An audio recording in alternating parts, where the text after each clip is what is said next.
സീനിയറായ നേതാവ് മുൻ കേന്ദ്രമന്ത്രി ഒ രാജഗോപാൽ എത്തുകയാണ്. അദ്ദേഹം നമുക്കറിയാവുന്നതുപോലെ കേരളത്തിലെ BJP രൂപീകരിക്കപ്പെട്ടതിന് ശേഷം, ദേശീയ തലത്തിൽ BJP രൂപീകരിക്കപ്പെട്ടതിന് ശേഷം സംസ്ഥാനത്തെ ആദ്യത്തെ അധ്യക്ഷനാണ്. 1980 മുതൽ 84 വരെയുള്ള കാലഘട്ടം BJPയുടെ കേരളത്തിലെ ആദ്യത്തെ സംസ്ഥാന അധ്യക്ഷൻ. അദ്ദേഹം ഇപ്പോൾ ഈ മാരാർജി ഭവനിലേക്ക് ഈ ചടങ്ങിൽ പങ്കെടുക്കുന്നതിന്റെ ഭാഗമായി എത്തുന്നു. BJPയുടെ മുൻ സംസ്ഥാന അധ്യക്ഷനായ PK കൃഷ്ണദാസ്, അതോടൊപ്പം തന്നെ നേരത്തെ സൂചിപ്പിച്ച രാഷ്ട്രീയ സ്വയംസേവക സംഘത്തിന്റെ മുതിർന്ന പ്രചാരകൻ S സേതുമാധവൻ ഉൾപ്പെടെയുള്ളവർ ഇപ്പോൾ നമുക്ക് ആ ദൃശ്യങ്ങളിൽ കാണാൻ സാധിക്കുന്നുണ്ട്. നേരെ നമ്മൾ പുത്തരിക്കണ്ടം മൈതാനിയിലേക്ക് പോകുകയാണ്. അവിടെയാണ് കേന്ദ്ര ആഭ്യന്തരമന്ത്രി അമിത്ഷാ ഈ ഒരു മാരാർജി ഭവന്റെ ഉദ്ഘാടന കർമ്മത്തിന് ശേഷം അവിടേക്കാണ് പോകുന്നത്. അവിടെ നിന്നുകൊണ്ടാണ് അനന്തപുരിയെ, കേരളത്തെ അഭിസംബോധന ചെയ്ത് കേന്ദ്ര ആഭ്യന്തരമന്ത്രി സംസാരിക്കുന്നത്. തീർച്ചയായും കേരള രാഷ്ട്രീയം വളരെ സുപ്രധാനമായ ഒരു ചുവടുവെപ്പിലേക്ക് നീങ്ങാൻ പോകുന്ന കാലഘട്ടമാണ്. കാരണം ഏതാണ്ട് 3 മാസങ്ങൾ കഴിഞ്ഞാൽ കേരളം തദ്ദേശ സ്വയംഭരണ സ്ഥാപനങ്ങളിലേക്കുള്ള തെരഞ്ഞെടുപ്പിലേക്ക് നീങ്ങും. അത് കഴിഞ്ഞ്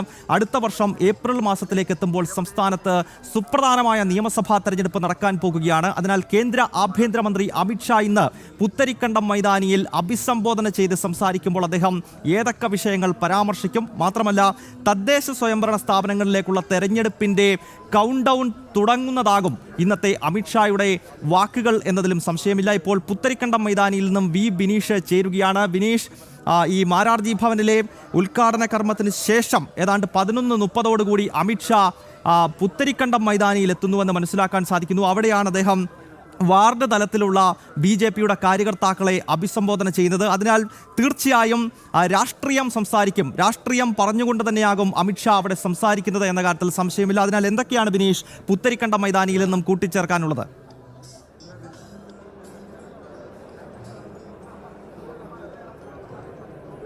തീർച്ചയായിട്ടും ഗൗതം പറഞ്ഞതുപോലെ തന്നെ രാഷ്ട്രീയ കേരളം ഉറ്റുനോക്കിയാണ് അമിത്ഷായുടെ ഈ പുത്തരിക്കണ്ടം മൈതാനത്തെ പ്രവർത്തകരെ അഭിസംബോധന ചെയ്തുകൊണ്ടുള്ള അദ്ദേഹത്തിൻ്റെ വാക്കുകൾ. പ്രത്യേകിച്ച് വാർഡ് തല വികസിത ടീമിനെയാണ് BJP ഇന്ന് ഈ ഒരു പരിപാടിയിലേക്ക് എത്തിച്ചിരിക്കുന്നത്. പുത്തരിക്കണ്ടം മൈതാനത്ത് ഏകദേശം 25,000-ഓളം പേർ എത്തുമെന്നാണ് BJP നേതാക്കളുടെ വിലയിരുത്തൽ. അത്തരത്തിലുള്ള സജ്ജീകരണങ്ങളെല്ലാം ഒരുക്കിയിരിക്കുന്നു. ഒപ്പം തന്നെ ടീം ജനവും ഇവിടെ സജ്ജമായിരിക്കുന്നു എന്നതാണ് പ്രധാനപ്പെട്ട കാര്യം. നമ്മൾ രാവിലെ മുതൽ തന്നെ മാരാർജി ഭവനിലെ എല്ലാ വിശേഷങ്ങളും പ്രേക്ഷകർക്ക് മുന്നിലെത്തിക്കുന്നു. നമ്മോടൊപ്പം ഒരു ടീം തന്നെയുണ്ട്. നമുക്ക് കൊല്ലത്ത് നിന്ന് മനോജ് നമ്മോടൊപ്പം എത്തിയിട്ടുണ്ട്. ഒപ്പം തന്നെ അഖിൽ, ഒപ്പം പ്രജിത്ത് ഉൾപ്പെടെയുള്ളവർ. നമ്മുടെ മാരാർജി ഭവനിൽ തത്സമയം പ്രേക്ഷകർക്ക് വാർത്തകൾ എത്തിക്കാനായി ശാലിനി, ഒപ്പം തന്നെ പ്രശാന്ത് അടക്കമുള്ളവർ സജീവമായി ഉണ്ട്. എന്തായിരുന്നാലും ഇപ്പോൾ വലിയ പ്രതീക്ഷ തന്നെയാണ് BJP നേതാക്കൾ മുന്നോട്ട് വയ്ക്കുന്നത് എന്ന കാര്യത്തിൽ സംശയമില്ല. കാരണം മറ്റൊന്നല്ല, നേരത്തെ വാർഡ് തല പ്രവർത്തനങ്ങളിൽ BJP ഫോക്കസ് ചെയ്തിരുന്നു.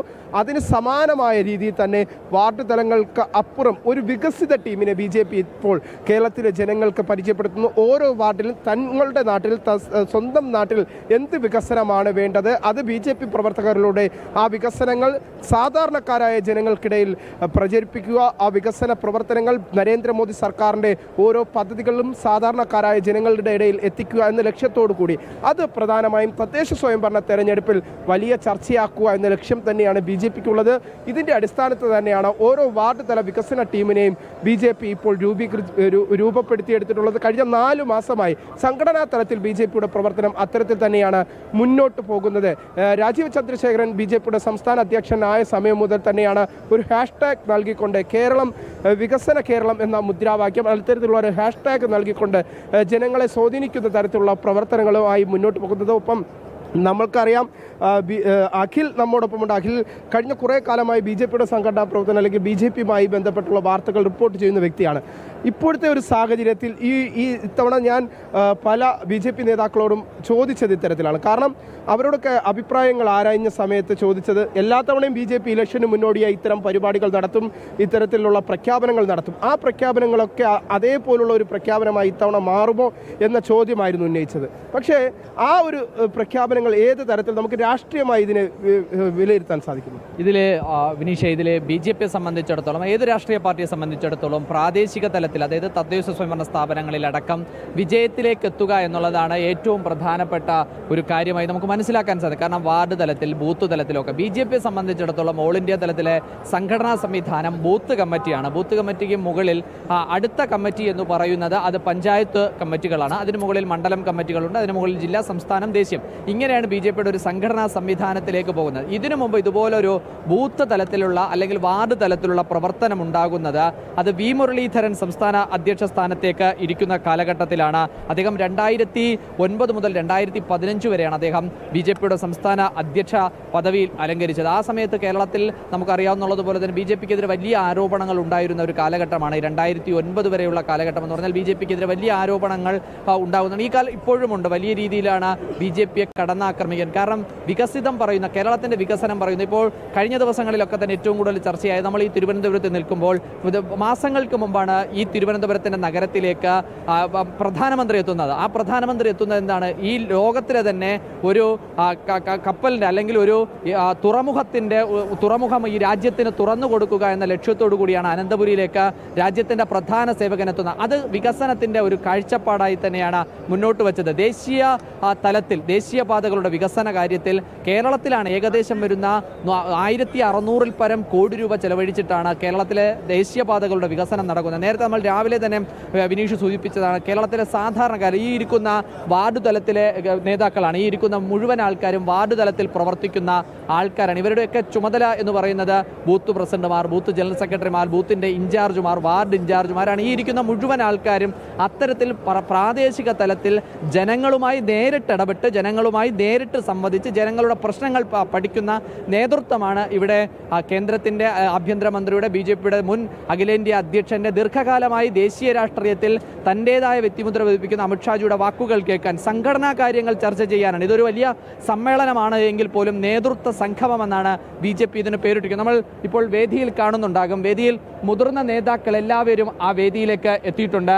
സംസ്ഥാന ജനറൽ സെക്രട്ടറിമാരായ MD രമേശ്, S സുരേഷ്, അതുപോലെ തന്നെ മുതിർന്ന നേതാക്കളായിട്ടുള്ള PC ജോർജ് ഉണ്ട് വേദിയിൽ. അതുപോലെ തന്നെ ദേശീയ സെക്രട്ടറി ആയിട്ടുള്ള അനൂപ് ആന്റണി അടക്കമുള്ള ആൾക്കാരുണ്ട്. സംസ്ഥാന സെക്രട്ടറിമാരായിട്ടുള്ള പൂന്തറ ശ്രീകുമാർ അടക്കമുള്ള ആൾക്കാരുണ്ട്. സംസ്ഥാന ജില്ലാ ഭാരവാഹികളെല്ലാം തന്നെ BJPയുടെ ആ വേദിയിലേക്ക് കാണാൻ സാധിക്കും. അതിൽ ഏറ്റവും പ്രധാനപ്പെട്ട ഒരു കാര്യം ആ വേദിയിൽ എഴുതി വച്ചിരിക്കുന്ന ഒരു കാര്യമാണ്. ആ വേദിയിലെ പ്രധാനപ്പെട്ട ഒരു കാര്യമാണ് ഐ ലവ് വികസിത കേരളം എന്നതാണ് അവിടെ ആ വേദിയിൽ തന്നെ വച്ചിരിക്കുന്നത് നമുക്ക് കാണാൻ സാധിക്കും. വികസിത കേരളത്തെ പറ്റി ചർച്ച ചെയ്യുന്ന കേരളത്തിലെ ഒരു രാഷ്ട്രീയ പാർട്ടിയായി, ഒരു രാഷ്ട്രീയ മുന്നണിയായി BJP മാറുന്നു എന്നതിൻ്റെ ഏറ്റവും വലിയ തെളിവ് കൂടിയാണ് ഇതിൽ കാണാൻ സാധിക്കുന്നത്. നമുക്ക് ഇവിടെ ഓരോ പ്രവർത്തകരുടെ മനസ്സിലും അല്ലെങ്കിൽ ഓരോ പ്രവർത്തകരുടെ അവരുടെ മുഖത്തും നമുക്ക് കാണാൻ സാധിക്കുന്നുണ്ട് കേരളം പിടിക്കാൻ പോകുന്ന ഒരു മുന്നണി.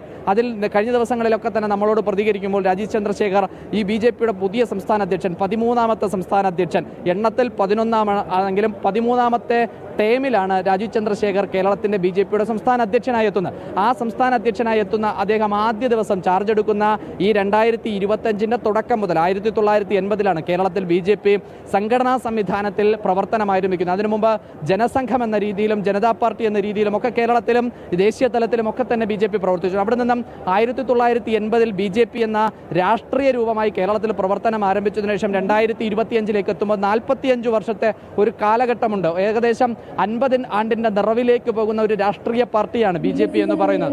അതുകൊണ്ട് തന്നെ ഇവിടെ ഇപ്പോൾ അത്തരത്തിലുള്ള ഒരു പാർട്ടി സംവിധാനത്തിലേക്ക് പോകുന്ന നമുക്ക് കാണാൻ സാധിക്കുന്നു എന്നത് തന്നെയാണ് ഏറ്റവും പ്രധാനപ്പെട്ട കാര്യം. ഇവിടെ ഇരിക്കുന്ന ഓരോ പാർട്ടി പ്രവർത്തകരും അവരുടെ പ്രതീക്ഷ എന്താണ്? ഞങ്ങളുടെ വാർഡിൽ ഞങ്ങൾ BJP താമര ചിഹ്നത്തിൽ മത്സരിച്ച് ജയിച്ച് NDA മുന്നണി ആ വാർഡ് തലത്തിൽ പിടിക്കാൻ പോകുന്നു, അല്ലെങ്കിൽ ആ വാർഡ് തലത്തിലേക്ക് വരുന്നു. അവിടെ പഞ്ചായത്തിൽ അധികാരത്തിലേക്ക് വരുന്നു. മുനിസിപ്പാലിറ്റികളിലും കോർപ്പറേഷനുകളിലേക്കും ബ്ലോക്ക് പഞ്ചായത്തുകളിലേക്കും ജില്ലാ പഞ്ചായത്തുകളിലേക്കുമൊക്കെ BJPയുടെ നേതൃത്വം അധികാരത്തിലേക്ക് വരാൻ പോകുന്നു. വരാനിരിക്കുന്ന 2026-ലെ പൊതു തെരഞ്ഞെടുപ്പുണ്ട്, നിയമസഭാ തെരഞ്ഞെടുപ്പുണ്ട്. ആ നിയമസഭാ തെരഞ്ഞെടുപ്പിൻ്റെ ഒരു സെമി ഫൈനൽ എന്ന് പറയണമെങ്കിൽ പറയാം. അതിൻ്റെ ഫസ്റ്റ് കിക്കാണ് ഇവിടെ ഇന്ന് അമിത്ഷാ അടിച്ച് ഉദ്ഘാടനം ചെയ്യാൻ പോകുന്നത്. സൂചിപ്പിച്ചതുപോലെ തന്നെ ഒരു ഫസ്റ്റ് കിക്ക്, തദ്ദേശ സ്വയംഭരണ തെരഞ്ഞെടുപ്പിൻ്റെ ഒരു ഫസ്റ്റ് കിക്ക് എന്തായിരുന്നാലും അമിത്ഷാ ഇവിടെ നടത്താൻ പോകുന്നു. ഒപ്പം വലിയ പ്രതീക്ഷകൾ BJP പ്രവർത്തകരും പങ്കുവയ്ക്കുന്നുണ്ട്. വലിയ ആഹ്ലാദത്തിലാണ്, ആവേശത്തിലാണ്. BJPയുടെ സംസ്ഥാന കാര്യാലയം പൂർണ്ണമായും ഒരു നാടിന് സമർപ്പിക്കുന്ന കർമ്മത്തിലേക്കാണ് അമിത്ഷാ നീങ്ങാൻ ഇനി നിമിഷം കൂടി ചേരുകയാണ്. പ്രജിത്ത്, നമുക്ക് പൂർണ്ണമായി നോക്കുമ്പോൾ മറ്റൊരു പൊതുപരിപാടി സംഘടിപ്പിക്കുന്നതിൽ നിന്നും വ്യത്യസ്തമായിട്ടാണ് BJP ഇത്തവണ ഒരു പരിപാടി സംഘടിപ്പിച്ചിട്ടുള്ളത്. പ്രത്യേകിച്ച് രാജ്യത്തിന്റെ രാഷ്ട്രീയ ചാണക്യൻ എന്ന് വിശേഷിപ്പിക്കുന്ന അമിത്ഷാ തന്നെ നേരിട്ട് വികസന വീണ്ടും നമ്മൾ മാരാർജി ഭവനിലേക്ക് പോവുകയാണ്. അവിടെ BJPയുടെ മുൻ സംസ്ഥാന അധ്യക്ഷൻ PK കൃഷ്ണദാസ് ഇപ്പോൾ ജനം ടിവിയോട് പ്രതികരിക്കുന്നു. സ്വാഭാവികമായിട്ടും കേരളത്തിലെ ലക്ഷാവധി പ്രവർത്തകരോടൊപ്പം ഞാനും ആഹ്ലാദം പങ്കിടുകയാണ്. ഇന്ന് അത്യാധുനിക സൗകര്യങ്ങളോടുകൂടിയ ഒരു കാര്യാലയമാണ്. ഇതിനു മുമ്പ് ഒരു കാര്യാലയം ഉണ്ടായിരുന്ന ആ കാര്യാലയത്തിൽ പ്രവർത്തിച്ച പരിചയം അങ്ങേറ്റുണ്ടെങ്കിൽ സ്വാഭാവികമായിട്ടും നേരത്തെ ഉണ്ടായിരുന്ന ആ ചെറിയ കാര്യാലയത്തിൽ ഏതാണ്ട് കിഴക്ക് ഭാഗത്തൊരു മുറിയിലാണ് ഞാൻ താമസിച്ചിരുന്നത്. പിന്നെ അത് മാത്രമല്ല, അതിനുശേഷം സംഘടനാ സെക്രട്ടറി എന്നുള്ള നിലക്കും ഞാനിവിടെ ഈ കാര്യാലയത്തിൽ തന്നെയാണ് പ്രവർത്തിച്ചത്. ഇവിടുത്തെ ഈ പടിഞ്ഞാറ് ഭാഗത്തുള്ള മുറിയിലായിരുന്നു താമസിച്ചത്. നമസ്കാരം. Fine fine. How are you? When did you came? 11th. You reached 11th, na? Yeah, I came day before yesterday night.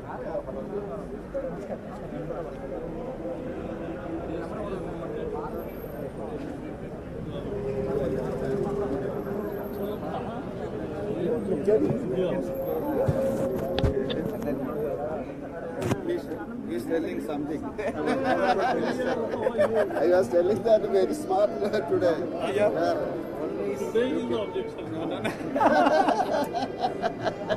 Today you have no objection. No, today is objection. Every day we have to give. Yes, yes. What is Modi's lessons from Modi?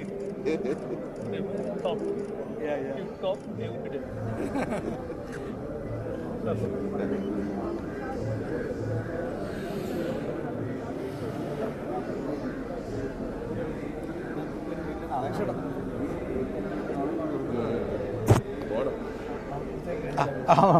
എന്തായാലും പിന്നെ പറഞ്ഞേ. ആ ഒരു പഴയ കാലഘട്ടം ഞാൻ പിന്നെ ആദ്യം സംഘടനാ സെക്രട്ടറിയായ സമയത്ത് ഞാൻ ഈ പഴയ കെട്ടിടത്തിൻ്റെ പടിഞ്ഞാറ് ഭാഗത്തുള്ള ആ മുറിയിലാണ് സ്ഥിരമായി താമസിച്ചിരുന്നത്. പിന്നീട് ഞാൻ സംസ്ഥാന അധ്യക്ഷൻ്റെ പദവി ഏറ്റെടുത്തതിന് ശേഷം കിഴക്ക് ഭാഗത്തുള്ള ആ ചെറിയ മുറിയിലാണ് താമസിച്ചിരുന്നത്. അപ്പോൾ അക്കാലത്ത് പരിമിതമായ സൗകര്യങ്ങളാണ് ഓഫീസിലുണ്ടായിരുന്നത്. പക്ഷേ ഇന്നത് പോരാ. അന്ന് ഞങ്ങൾ ഈ പ്രവർത്തനങ്ങളൊക്കെ നടത്തിയത് ഈ ഓഫീസ് കേന്ദ്രീകരിച്ചായിരുന്നു. അതൊരു എട്ടുകെട്ട് വീടായിരുന്നു. പഴയ മലയാളി തനിമയുടെ കേരള തനിമയുടെ ഒരു പ്രതീകവും കൂടിയായിരുന്നു ആ ഓഫീസ്. അതൊരു സുന്ദരമായിരുന്നു. പക്ഷെ അന്നതൊക്കെ ഭംഗിയായിട്ട് അന്നത്തെ കാലഘട്ടത്തിൽ അത് ഭംഗിയായി നമ്മൾ ഉപയോഗിച്ചു, അതനുസരിച്ച് പ്രവർത്തനം നടത്തി. പക്ഷെ ഇന്ന് അത് പോരാ. ഇന്ന് നമ്മുടെ പിന്നെ ഈ വികസിത കേരളം എന്നുള്ള പുതിയ രാഷ്ട്രീയമായിട്ടാണ് BJP മലയാളികൾക്ക് മുന്നിൽ അവതരിപ്പിക്കുന്നത്. സ്വാഭാവികമായിട്ടും ഇന്ന് ഒരു ലോകസഭാംഗവും ഏതാണ്ട് 20% വോട്ടുള്ള ജനപിന്തുണയുള്ള രാഷ്ട്രീയ പാർട്ടിയായി മാറിയിട്ടുണ്ട്. മാത്രമല്ല, കേരളത്തിലെ മുഖ്യധാര രാഷ്ട്രീയ പാർട്ടിയായ CPM കോൺഗ്രസിനോടൊപ്പം തന്നെ ഭാരതീയ ജനതാ പാർട്ടി ഇന്ന് ജനപിന്തുണയുടെ കാര്യത്തിൽ എത്തി നിൽക്കുന്നു. ഈ സാഹചര്യത്തിൽ അടുത്ത കേരളത്തിൻ്റെ ഭരണം ഭാരതീയ ജനതാ പാർട്ടിയും NDAയും മലയാളികളെ ഏൽപ്പിക്കാൻ പോകുന്ന ഒരു പുതിയ രാഷ്ട്രീയം കേരളത്തിൽ ഉരുത്തിരിഞ്ഞു വന്നിട്ടുണ്ട്. അതുകൊണ്ട് ഭരണം പോലും കൈകാര്യം ചെയ്യാൻ സാധിക്കുന്ന രീതിയിൽ ഭാരതീയ ജനതാ പാർട്ടി വളർന്നു വരുമ്പോൾ അതിനനുസൃതമായിട്ടൊരു ആസ്ഥാനം ഉണ്ടാകേണ്ടത് അനിവാര്യമാണ്. എല്ലാ സാങ്കേതിക മികവുകളും ഈ ഓഫീസിലുണ്ട്. ആധുനികവും അനിവാര്യവുമായിട്ടുള്ള സൗകര്യങ്ങളും ഇതിലുണ്ട്. മാത്രമല്ല, സാധാരണ പ്രവർത്തകന്മാർക്കും എല്ലാ കാര്യകർത്താക്കന്മാർക്കും താമസിക്കാനും അവർക്ക് വരാനും ഇടപെടാനും പറ്റിയ എല്ലാ സൗകര്യങ്ങളും ഇതിൽ ഒരുക്കിയിട്ടുണ്ട്. സ്വാഭാവികമായും ഇതൊരു ആവേശത്തിൻ്റെ, ആത്മവിശ്വാസത്തിൻ്റെ, ആഹ്ലാദത്തിൻ്റെ ഒരു സുന്ദരമായ നിമിഷം തന്നെയാണ്. പ്രവർത്തകരും വലിയ ആവശ്യത്തിലാണ്. സ്വാഭാവികമായിട്ടും ഇതൊരു ലക്ഷാവധി ഭാരതീയ ജനതാ പാർട്ടി പ്രവർത്തകർ, ഭാരതീയ ജനതാ പാർട്ടിയെ സ്നേഹിക്കുന്നവർ എല്ലാവരും ഒരു ആഹ്ലാദത്തിൻ്റെ തിമിർപ്പിലാണ്. പക്ഷേ ഇതെല്ലാം ഞങ്ങൾ ഒരു മഹത്തരമായ ലക്ഷ്യത്തെ പൂർത്തീകരിക്കാനുള്ള ഒരു അവസരമായിട്ടാണ് ഇതിനെയൊക്കെ കാണുന്നത്.